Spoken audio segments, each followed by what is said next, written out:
अस्सलाम वालेकुम। आज हमारा CS 202 का जो हम फाइनल टर्म का जो टॉपिक डिस्कस करने जा रहे हैं वो हमारा है जे क्यूरी। जे क्यूरी किस लिए यूज़ होती है ये सब देखेंगे। इसमें भी मोस्टली थ्योरी है, कोड हम नहीं पढ़ेंगे।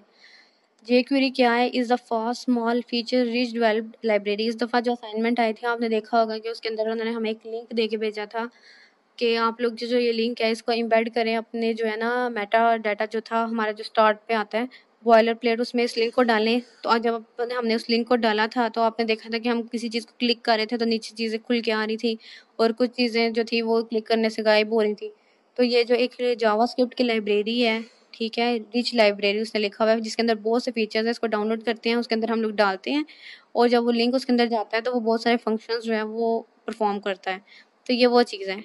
तो आपने याद रखना है कि जेक्वेरी क्या है कि ये जावास्क्रिप्ट की लाइब्रेरी है। It makes things HTML traversal और मैनिपुलेशंस हैंडलिंग करता है, एनिमेशंस डाल सकते हैं और Ajax and Ajax much simpler with easy to use, यानी कि इसके अंदर भी एजेक्स ने जो आके काम शुरू कर दिया हुआ है।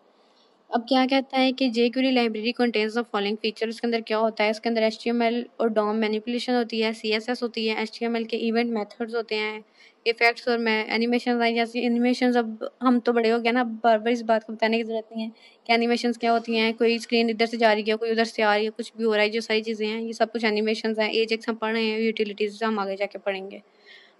तो why jQuery is important, ये क्यों इंपॉर्टेंट है? तो कहता है there are a lot of JavaScript frameworks on web but jQuery seems to be most popular and also most extendable.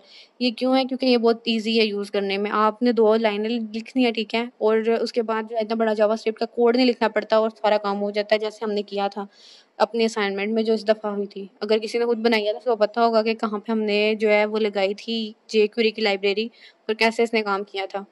उसके बाद ये आता है कि एडिंग jQuery क्या करते हैं कि हमने बस इसको डाउनलोड करना होता है। हमें उन्होंने पता है डाउनलोड करके एक लिंक दिया था, हमने बस उस लिंक को डालना था, उस लिंक को डालना था और उसके बाद जो है ना हमारा फंक्शन और इवेंट हैंडलर जो थे वो काम करने लग गए थे। और include jQuery from a CDN content delivery network. आपने जो है इसको जो है ना करना क्या है कि इसकी एब्रीविएशन याद कर लेनी है, लाइक गूगल। तो इसने आगे एग्जांपल भी दी है कि CDN की एग्जांपल जो है वो गूगल है, आप इससे काम कर सकते हैं। उसके बाद है 2 versions of jQuery available. J query के 2 वेरिएंट्स जो है अवेलेबल हैं। एक क्या है, प्रोडक्शन वेरिएंट है और एक डेवलपमेंट वेरिएंट है। और प्रोडक्शन वेरिएंट क्या है कि मिनिफाइड और कंप्रेस्ड कर देता है, ठीक है, और डेवलपमेंट वेरिएंट क्या करता है कि उसको डेवलप करता है और उसके बाद फॉर टेस्ट करता है और उस जो कंप्रेस किया हुआ होता है उसको अनकम्प्रेस कर देता है और एक रीडेबल कोड बना के देता है। जे क्वेरी CDN वो कहता है कि बहुत गूगल एंड माइक्रोसॉफ्ट जो है ये होस्ट कर रहे हैं जे क्वेरी को, यानी दोनों ही यूज़ कर रहे हैं। अगर आप उनका हेडर देखेंगे खोल के तो आपको जो है ये उनके अंदर जैसे ये कोड लिखा हुआ है, ये हमने अपने असाइनमेंट में भी डाला था, ये हमारा जो है वहाँ पर एम्बेड हुआ आपको नज़र आएगा, किसमें, गूगल में और माइक्रोसॉफ्ट में। और CDN क्या यहाँ पर हम पढ़ के आए हैं, कंटेंट डिलीवरी नेटवर्क, जो कि कंटेंट हमारे से हमें डिलीवर कर रहे हैं। उसके बाद जे क्वेरी का सिंटेक्स क्या होता है? तो जे क्वेरी का सिंटेक्स क्या है कि आपने सबसे पहले एक डॉलर साइन डालना है, ठीक है। आपने ये एक चीज़ है, इसको सिर्फ एक ये खाली जो सिंटेक्स है इसको आपने रट्टा लगाना है, इससे आपको जो भी आएगा आपको उसका कोड लिखना आ जाएगा। सिर्फ डॉलर का साइन लगाना है, आगे 2 ब्रैकेट लगा देनी है। तो ये ब्रैकेट के अंदर आपने सिलेक्टर लिखने हैं, ठीक है। सिलेक्टर में क्या हो सकता है कि पैराग्राफ हो सकता है, उसके अंदर हेडर हो सकता है, यानी कि हेडिंग टैग्स हमारे हो सकते हैं, उसके अंदर कोई आईडी हो सकती है, उसके अंदर कोई क्लास हो सकती है। तो सिलेक्टर्स हमारे ये हैं। उसके बाद डॉट लगाना है एक्शन, यानी कि जो हम उसके ऊपर एक्शन करेंगे, जो हमसे करवाना चाहते हैं, और ये जो आगे 2 ब्रैकेट्स हैं उसके अंदर हम बताएंगे कि क्या काम करवाना है। तो इसने यही बताया है कि ये जो है ये डिफाइन करता है और एक्सेस करता है जेक्वेरी, यानी कि ये जेक्वेरी का साइन है कौन सा, डॉलर का। उसके बाद सिलेक्टर जो है वो हम लोग फाइंड करने के लिए HTML टैग और एलिमेंट को यूज़ करते हैं और जेक्वेरी के एक्शन जो परफॉर्म करना होता है वो लिख देते हैं। तो वो हो सकता है आपको सिर्फ इतना सा दे और बताया कि ये जेक्वेरी जो है इसके साइंस का मतलब बता दें या ये सारा कुछ। तो देखें ये भी 3 बुलेट पॉइंट्स हैं, आपने ये याद करने हैं। उसके बाद आ जाता है यहाँ पर आप देखें तो उसने लिखा है ये 3। मैं आपको बताऊँ जब मैंने इसका पेपर दिया था तो मेरे पेपर में ये उन्होंने एक टेबल बनाया था और टेबल बना के ये चारों दे दिए थे और उन्होंने मुझे कहा था कि आप बताएं कि ये क्या काम करते हैं, ठीक है। आपको भी ये टेबल बना के दे सकते हैं। तो उन्होंने जैसे लिखा डॉट हाइड, तो कहता है कि this hide the current element, ये वाला जो हाइड कर देगा एलिमेंट। उसके बाद लिखा हुआ है पैराग्राफ डॉट हाइड, यानी कि ऑल पैराग्राफ जो है उसको हाइड कर देगा। उसके बाद लिखा हुआ है डॉट टेस्ट डॉट हाइड, यानी कि जो हाइड करना है उसके क्लास जो बनी हुई है टेस्ट नाम से उसको हाइड कर देना है। उसके बाद हैशटैग डाल के उसने लिखा हुआ है डॉट हाइड, तो यानी ये क्या करेगा, जो आईडी बनी हुई है टेस्ट नाम से उसको हाइड कर देगा। उसके बाद है document ready event. Document ready event किस लिए यूज़ होता है कि जब हमारे डॉक्यूमेंट रेडी हो जाए लोड होने में, तब जो है वो अपना जो है काम करना शुरू करे। तो वो कहता है कि to prevent any jQuery code from running before the document is finishing loading, यानी कि ऐसा होना कि हम लोगों ने जैसे स्टार्ट में कोड लगा दिया, ठीक है, जे क्वेरी को हमने इम्बेड कर दिया, तो अगर हम लोग अपनी फाइल को लोड कर रहे हैं, अगर जावा स्क्रिप्ट हमारी पहले लोड हो गई है और जो है हमारा जो पूरा वेबसाइट है या जो हमारे पेज हैं वो लोड नहीं हुआ, तो जे क्वेरी तो अपना काम शुरू कर देगी और जो हमारा पेज है वो तो लोड ही नहीं हुआ होगा। तो जो है ये गंदा इंप्रेशन डालता है देखने वाले पे। तो इसलिए वो क्या कहता है कि आप लोग जो है रेडी फंक्शन को यूज़ करें। क्यों यूज़ करें? To make sure all jQuery methods call goes inside the document ready event like. तो जैसे जैसे सारा वो हो जाएगा उसका अपलोड, तो फिर उसके बाद जो है जे क्वेरी काम करना शुरू करें। तो जे क्वेरी सिलेक्टर्स को भी हम यूज़ करते हैं, और कैसे सिलेक्टर्स को यूज़ करते हैं उसके लिए आपने सिर्फ डॉलर का साइन यूज़ करना है और उसके आगे अपना सिलेक्टर बता देना है। ये हम ऊपर कोड में पढ़ रहे हैं। उसके बाद आईडी के लिए आप हैशटैग आईडी लिखेंगे यहाँ सिलेक्टर की जगह पे, और अगर आपका क्लास आ गया है तो आपने डॉट क्लास लिख देना है। ये देख लें सिंटेक्स उसने लिख के कुछ दिए हुए हैं यहाँ पे, और आपने जो है ना इनको एक दफ़ा देख लेना। एमसीक्यू दे सकते हैं ये आपको ना इस तरह का क्वेश्चन, ये देखिए ये वाला जो टेबल है ये आपको लॉन्ग क्वेश्चन है, ऐसा लॉन्ग क्वेश्चन दे सकते हैं वो, ठीक है। तो आप लोग देखें जहाँ पे डॉट स्टार लगाया होगा है दरमियान में, तो इससे सारे एलिमेंट्स हम सेलेक्ट कर सकते हैं। डॉट दिस से द करंट एलिमेंट्स, और पी डॉट इंट्रो, यानी कि पी के अंदर जो क्लास बनी है इंट्रो नाम से, आप उसको जाके सिलेक्ट करके ले आए। अब जैसे अब यहाँ पे लिखा हुआ है कि डॉलर पी और फर्स्ट, यानी कि जब फर्स्ट इसका एलिमेंट है पैराग्राफ का वो सिलेक्ट करें, और फिर उसके बाद यू एल एल आई और फर्स्ट लिखा है, यानी कि अनऑर्डर्ड लिस्ट जो बनी है उसका जो फर्स्ट एलिमेंट उसको आपने सिलेक्ट करके लाना है, और उसके बाद यहाँ पर जो लिखा हुआ है उसका फर्स्ट चाइल्ड जो है वो आपने लेके आना है एवरी यूएल का, ठीक है। तो आपने जो है इन टेबल्स को लाजमी देख लेना, जितने टेबल्स जितने बुलेट पॉइंट्स हैं जितना आप कर लेंगे उतनी आसानी से आप लोग पास होंगे। उसके बाद फंक्शन देना सेपरेट फाइल, फंक्शंस को सेपरेट फाइल में रखना। जैसे हमने सीएसएस की फाइल अलग बनाना सीखी थी, तो वैसे वो कहता है कि अगर आपने इजी रखना है तो आप जे क्वेरी की यानी कि जो फाइल है वो आप अलग से बना सकते हैं, ताकि आप जो है कंफ्यूज ना हो कि जे क्वेरी का कोड हमने कहाँ लिखा है, एचटीएमएल का कहाँ था और सीएसएस का किधर है। तो इस वजह से आप लोग जो है इसकी एक अलग फाइल बना लें, ये आपके लिए हेल्पफुल रहेगा। उसके बाद आ जाता है जे क्वेरी के इवेंट्स। जैसे हमारे जावास्क्रिप्ट के इवेंट्स थे, उसके बाद हमने सीएसएस में भी कुछ इवेंट्स यूज़ किए थे, तो वैसे इसके इवेंट्स तो कहता है व्हाट आर द इवेंट्स। पहले तो इसने बात की है कि customize to respond to events in an HTML, यानी कि ये एचटीएमएल के साथ ही लिंक है। जो करेगा जितने भी इसने अपने जादू करने हैं उसने सारे जो है ना एचटीएमएल के ऊपर ही करने हैं, कि क्या उसके अंदर फंक्शन होगा, किधर से कौन सी पिक्चर आएगी, किधर जाएगी, क्लिक होगा तो क्या होगा, तो वो सब कुछ। Moving a mouse over an element, यानी कि हम एक किसी चीज़ के ऊपर होवर कर रहे हैं, जैसे मैंने इसके ऊपर किया तो देखें एरो चला गया, और नीचे किया तो मुझे पेंसिल शो हो रही है। तो होवर करने से क्या होगा, सिलेक्टिंग अ रेडियो बटन, जब हम रेडियो बटन सेलेक्ट करेंगे तो क्या होगा, और साथ में क्लिकिंग एन एलिमेंट के इस पर क्लिक कर दिया तो क्या होगा, जैसे मैं क्लिक कर रही हूँ तो ये डॉट्स डर रही हैं, तो वो कहता है ये सब कुछ जेक्वेरी देखती है। उसके बाद क्या है, ये अब उन्होंने ऐसी एक चीज़ दे दिया इवेंट हैंडलर के लिए कि आप डॉट क्लिक करें फंक्शन पर, फंक्शन के ऊपर जब आप क्लिक कर देंगे तो आपको बताएगा कि आपने क्या करना है। तो ये ज़रूरी नहीं है बस कोड को पढ़ के आपको इतना समझ आ जाए कि अच्छा इसके अंदर ये लफ्ज़ क्लिक का लिखा है, मतलब आपने इसको क्लिक करना है। अब यहाँ पे देखें आप, भी क्लिक फंक्शन है तो इसका क्या मतलब है, और यहाँ पे डी भी क्लिक लिखा है तो इसका क्या मतलब है, ये पेपर में पूछ सकते हैं। यानी कि आप अगर ये क्लिक लिखा हुआ है तो इसका मतलब है कि आपने क्लिक करना है और आगे आपका फंक्शन एग्जीक्यूट हो जाएगा। और डी बी क्लिक अगर का फंक्शन आगे इस तरह आपने यूज़ किया हुआ है तो आप देखें आपको डबल क्लिक करना पड़ेगा और फिर जाकर जो है ना आपका फंक्शन एग्जीक्यूट होगा। नेक्स्ट आ रहा है माउस एंटर। माउस एंटर अगर आपने यूज़ करना है तो फिर जाके आपका फंक्शन होगा। देखें एक ही लाइन है उसके अंदर उसने सिर्फ एक एक वर्ड यूज़ जो है ना किया है वो भी डिफरेंट। अब देखें इसने डॉट क्लिक का लिखा था, function is executed when the user click the HTML element. उसके बाद यहाँ पे क्या लिखा है कि user double click the HTML element और executed the mouse pointer enters the HTML. बस इतना ही काम है इसका, हर जगह बस एक एक वर्ड चेंज किया। अब होवर है, अब कहता है होवर के बहुत सारे काम हो सकते हैं। तो हैज़ द फंक्शन और combination of mouse enter on the mouse leave, यानी कि जब हम माउस ऊपर लेके जाएं, जैसे अब इसके ऊपर मैं लेके जा रही हूँ तो माउस जा रहा है ना ऊपर, देखिए वो एक नोट पे शो कर रहा है, इधर आ रही हूँ तो मुझे पेंसिल शो कर रहे हैं। वो कहता है कि इसकी डिफरेंट काम है। आप देखें कई दफ़ा होता है कि मैंने होम के ऊपर जाके किया तो होम का कलर चेंज हो गया, होम बड़ा होकर नज़र आ रहा है, होम का कुछ हो गया कुछ हो गया। तो वो कहते हैं कि जो होवर है वो बहुत सारे काम करता है, इसको एक दो में जो है हम रख ही नहीं सकते। The on method attaches one or more event handlers for the selected element. जो सिलेक्ट किया है उसके ऊपर जो है ना वन और मोर मेथड्स हैं, उन मेथड से हमने एग्जीक्यूट कराने हैं। उसके बाद आता है fade in, fade out, fade toggle और फेड हाइड। ये आपने देखना है, ये भी आपका जो है ना एमसीक्यूज या फिर आपका शॉर्ट क्वेश्चन जो है आ सकता है, क्योंकि ये बॉक्स है और देखिए इंपॉर्टेंट है ये बॉक्सेस।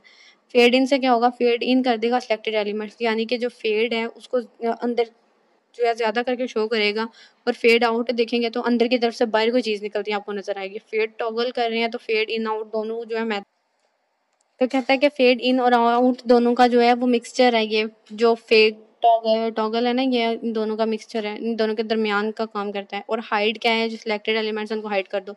ये चार हैं, आपने इनको याद करना है। ये आपको टेबल बना के देंगे और कहेंगे कि टेबल क्या आ गया, जिनके एग्जीक्यूशंस हैं और जो जो ये काम करते हैं वो आप बता दें।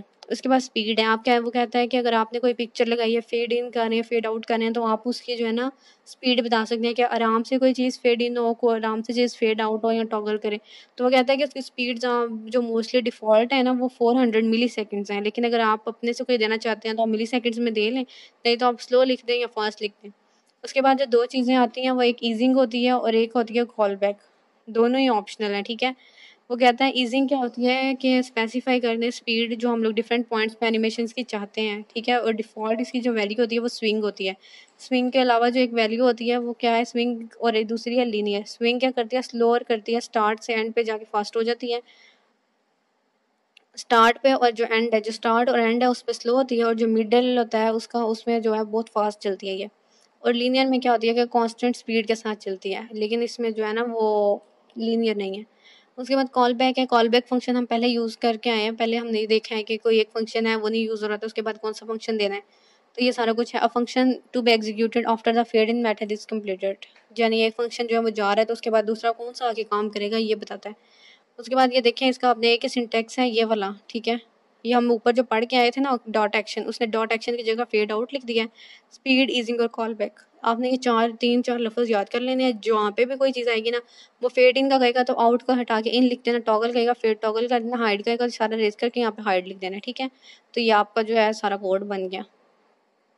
उसके बाद आपने सिर्फ ये चीज़ देख लेनी कि जेक्वेरी हाइड शो मेथड जो है ना, इसमें तीन चीज़ें आ रही हैं, हाइड है, शो है और टॉगल है, इसके अलावा कोई चीज़ नहीं है। उसके अलावा कहता है कि स्लाइडिंग मेथड्स भी हैं इसके अंदर। स्लाइड कैसे हो सकती है, या तो स्लाइड ऊपर की तरफ जाएगी, या स्लाइड जो है वो नीचे की तरफ आएगी, और यहाँ पर स्लाइड जो है वो टॉगल करेगी बिटवीन डाउन एंड अप। उसके बाद है जेक्वेरी का call back function. Call back function is executed after the current effect is 100% finish, जब एक काम है वो 100% खत्म हो जाएगा, देन जावास्क्रिप्ट स्टेटमेंट जो है वो चलती है लाइन बाय लाइन। एक लाइन हुई है, फिर दूसरी लाइन, फिर तीसरी लाइन, फिर चौथी लाइन। तो वो कहता है कि अगर इफेक्ट्स के साथ आप जावास्क्रिप्ट को यूज़ कर रहे हैं, ठीक है, the next line of the code can be run very tough and effect will not be finished. तो वो कहता है कि अगर आप देख रहे हैं तो उसका थ्रो इफेक्ट चल रहा है तो, लेकिन वो चलेगा नहीं। क्यों नहीं चलेगा इफेक्ट के साथ, क्योंकि जावास्क्रिप्ट का और इफेक्ट का जो है दोनों का मिक्सअप हो जाएगा, तो उसको समझ ही नहीं आएगी कि चलना कैसे है। तो वो कहता है कि अगर ऐसा होता है तो ये एरर बनेगा, तो इस एरर को ख़त्म कैसे करना है, ये क्वेश्चन है, ठीक है। कि जब इफेक्ट के साथ जावास्क्रिप्ट कोड आ जाए, उसका जो एरर बनेगा उसको उसको हम लोग उसका सोल्यूशन क्या निकालेंगे। यहाँ पे मैंने हाईलाइट ही नहीं किया, तो मैं इसको साथ ही हाईलाइट कर देती हूँ। तो ये जो लिखा हुआ है वो है कि call back function is executed after the current effect is finished, यानी कि आप जो है कॉल बैक फंक्शन लगाएं कि जैसे ही खत्म हो गई जावास्क्रिप्ट, फिर उसके बाद जो है हमारे इफेक्ट्स लाओ, उससे पहले या उसके बाद में नहीं लाओ। तो ये जेक्वेरी की एनिमेशंस जो हैं वो क्या है कि ये स्टैटिक होती हैं। All HTML elements have the static position और कैन नॉट बी मूव्ड, यानी ये मूव तो करती नहीं है। एचटीएमएल एलिमेंट्स क्या है, जो अगर हमने हेडर लगाया है, ठीक है, हेडिंग लगा दिया है, एक ही हेडिंग, ठीक है, ये यहीं पे लगी हुई है, ये यहाँ से हिल ही नहीं सकती। मेरा जो कर्सर है देखिए, हम हिल रहा है, लेकिन ये जो है ये नहीं हिल रहा। To animate remember to first the CSS position, यानी कि अगर आपने ऐसा करना भी है ना इसको एनिमेट, तो उसके लिए आपको सीएसएस की प्रॉपर्टीज यूज़ करनी पड़ेंगी। उसके बाद कहता है जेक्वेरी चेनिंग। चेनिंग क्या होती है, together actions methods in jQuery, यानी कि बहुत से मेथड्स को जो है आपने एक साथ चलाना है। उसके लिए भी एक सिंपल सा एक ही सिंटैक्स हम देखेंगे, जैसे हमने ये वाला इतना मेथड तो पहले पढ़ लिया, ठीक है, ये वाला। उसके बाद क्या है कि आप डॉट लगाएं और साथ में सीएसएस की फाइल को जोड़ दें, और उसके साथ डॉट लगाएं। स्लाइड अप करना है, स्लाइड डाउन करना है, तो आप उसकी वैल्यूज़ जो है वो बता दें, और ये भी जो है ना एक साथ चल जाएगी चेनिंग। उसके बाद कहता है कि जेक्वेरी डोम मैनिपुलेशन। डोम क्या होता है, डॉक्यूमेंट ऑब्जेक्ट मॉडल, या आपको जो है ना शॉर्ट क्वेश्चन आएगा या फिर एमसीक्यू आ सकता है। और डोम करता है क्या है कि डिफाइन करता है a standard for accessing HTML और एक्सएमएल डॉक्यूमेंट्स, यानी कि एक्सएमएल और एचटीएमएल जो है इन दोनों के डॉक्यूमेंट्स को आपने अगर एक्सेस करना है तो उसके लिए क्या यूज़ होता है, डोम। On very important part of jQuery is the possibility of manipulate DOM, और jQuery comes with a bunch of DOM, यानी कि jQuery है वो चलती DOM के साथ है, ठीक है। Method that make it easy to access manipulate elements and attributes, यानी कि जो हमारे HTML के एलिमेंट्स वगैरह हैं उसके एक्सेस को ईजी करता है डॉम। तो आपने इसका जो एब्रीविएशन याद कर लेना है। गेटिंग और सेटिंग कंटेंट के 3 जो पार्ट हैं वो क्या है, टेक्स्ट, HTML और वॉल। तो आपने ये तीनों देखते हैं कि ये क्या है क्या, और इनका कोड याद करने की तो बिल्कुल ज़रूरत नहीं है, ये दोबारा से रिपीट हो गया था, अब हम नहीं पढ़ेंगे। फिर ये दोबारा से आगे ये नहीं देखेंगे। उसके बाद ये चीज़ आ रही है एडिंग न्यू कंटेंट, ये भी आपको जो है ना आ सकता है शॉर्ट क्वेश्चन, ठीक है, आपने इसको देख लेना है। अपेंड क्या करता है कि इंसर्ट करता है कंटेंट को at the end of the selected element. Prepend क्या करता है कि जैसे हमारे प्री बोर्ड होते थे तो वो क्या पे होते थे, पहले होते थे बिगनिंग पे होते थे, किससे, बोर्ड के पेपरों से। तो वो कहता है insert content at the beginning of the selecting element. After क्या होता है कि उसके बाद जो लगाना है, और बिफोर क्या होता है उससे पहले जो लगाना है, ठीक है। तो ये सारा कुछ जो है आपने याद कर लेना है। और ये लगाते हैं कैसे हैं, अगर आपको मैं ये रेज करके दिखाऊँ, ये रेज हो गया। तो ये देखिए उसने जो पैराग्राफ का सिंपल टैग बनाया और एंड पे सिर्फ टेक्स्ट के एंड पे क्या लिख दिया है, अपेंड। यहाँ पे शुरू में क्या लिख दिया, प्रीपेंड। यहाँ पे लिख दिया, उसके बाद निकल के आफ्टर और ये बिफोर। ये हो सकता है आपको कोड दे दें, उसमें से कहें कि आप जो है एरर निकाल के दें, तो ये आ सकता है। उसके बाद रिमूव और एम्प्टी में क्या डिफरेंस है। रिमूव क्या करता है कि जो आप उसको चीज़ देंगे वो सारी चीज़ें उसको रिमूव कर देगा, यानी कि कोई चीज़ डिलीट करनी है तो सारा कुछ डिलीट कर देगा। लेकिन एम्प्टी क्या करता है, यानी कि जैसे अब आप ये देखें कि ये एक बॉक्स बना है, तो आप ये कह दें कि पेरेंट बॉक्स है और इसके अंदर जो एक और बॉक्स बना हुआ है ये चाइल्ड बॉक्स है, ठीक है। अगर आप इसको कहेंगे ना कि जो चाइल्ड बॉक्स है उसको डिलीट करो, तो वो सिर्फ चाइल्ड बॉक्स को डिलीट कर देगा और जो पेरेंट बॉक्स है उसको डिलीट नहीं करेगा। लेकिन अगर आप रिमूव को यूज़ करेंगे ना तो वो एम्प्टी और कर देगा सारा कुछ, ठीक है। यानी कि एम्प्टी सारा कुछ इस हाथ से कर देगा कि पेरेंट और चाइल्ड दोनों को ही रिमूव कर देगा। लेकिन जो एम्प्टी है वो सिर्फ और सिर्फ जो हम लोग कहेंगे वो काम करेगा, उसके अंदर का डाटा रेज नहीं करेगा। उसके बाद है जे क्वेरी CSS, यानी कि इसके अंदर हम CSS भी यूज़ कर सकते हैं, क्लास को ऐड कर सकते हैं, रेज कर सकते हैं, टॉगल कर सकते हैं और उसके अलावा और भी स्टाइलिंग दे सकते हैं। इसके अलावा जे क्वेरी जो मेथड्स हैं उसके अंदर आप CSS को डाल के मोर प्रॉपर्टीज़ जो हैं वो डाल के अपनी वेबसाइट को प्यारा बना सकते हैं, उसने ये लिखा हुआ है। लेकिन उसने यहाँ पे एक चीज़ बताई हुई है, रिटर्न CSS प्रॉपर्टी और उसके बाद है सेट CSS प्रॉपर्टी। अगर आपने रिटर्न करनी है CSS प्रॉपर्टी तो आप CSS.css लिखेंगे और साथ में अंदर अंदर जो है कोटेशंस के ब्रैकेट के अंदर बता देंगे कि आपका प्रॉपर्टी क्या है, ठीक है। और अगर आपने उसको सेट करना है तो आप C.css लिख के अपनी प्रॉपर्टी का नाम बताएंगे डबल कोटेशंस के अंदर, फिर कॉमा डबल कोटेशंस के अंदर उसकी वैल्यू भी देंगे। और उसकी डायमेंशंस हमें भी पता है कि उसकी विड्थ ज़्यादा हो सकती है, उसकी हाइट ज़्यादा हो सकती है, अंदर की विड्थ अलग होती है, बाहर की अलग होती है, और आउटर और इनर जो है वो विड्थ वगैरह। ये आपने जो है ना 6 पॉइंट बन रहे हैं, इसको याद कर लेने हैं। और ट्रैवर्सिंग डोम, ट्रैवर्सिंग क्या है, jQuery traversing which means move through, यानी कि उसमें से गुजरना है। To use find select HTML elements based on the relations to the other elements. यहाँ पर अब आप देखें तो ये जो डिव है ये एक पेरेंट है, ठीक है, यानी कि ये कह लो कि ग्रैंड फादर है, ये फादर हो गए जो UL है, ठीक है, और आगे ये फादर के बच्चे, जो एक सिंपल एग्जांपल हम लोग इधर दे सकते हैं। तो ये देखें अगर जो ग्रैंड फादर है वो है तो उसके बाद जो है फादर है, और उसके बाद फादर के जो चाइल्ड बने हुए हैं ये वो सारे हैं। तो वो क्या है, ये कह रहा है कि एक तो होती है कि ऊपर से जो है ना वो हम नीचे की तरफ अपने जो है ना चाइल्ड, ग्रैंड पेरेंट्स और ग्रैंड के ग्रैंड पेरेंट्स जो हैं वो ढूंढ सकते हैं। तो उसके लिए हम लोग जो है ना अप यूज़ करते हैं। Traversing up the DOM tree, parent है उसके अंदर, ठीक है, फिर पेरेंट है और पेरेंट अंटिल है, यानी कि एक ये फादर है फिर उसके बाद ये फादर है, तो उसके अंदर कौन सा वाला जो फादर कहाँ तक आपने डाटा रिमूव करना है, ऐड करना है वो आप उसको बता सकते हैं। तो उसके बाद वो कहता है एक डाउन होता है, उस डाउन में आप क्या कर सकते हैं, उसमें सिर्फ आप लोग चाइल्ड को देखते हैं, ठीक है। एक ट्रैवर्सिंग डाउन है, ये देखें डाउन डोम ट्री। तो डाउन डोम ट्री में क्या है, एक चाइल्ड और एक फाइंड है कि किस चाइल्ड तक, किस बच्चे तक, यानी जहाँ के आपने जो है ना उसको रेज कर देना है, जो आपको फाइल चाहिए और क्या नहीं चाहिए।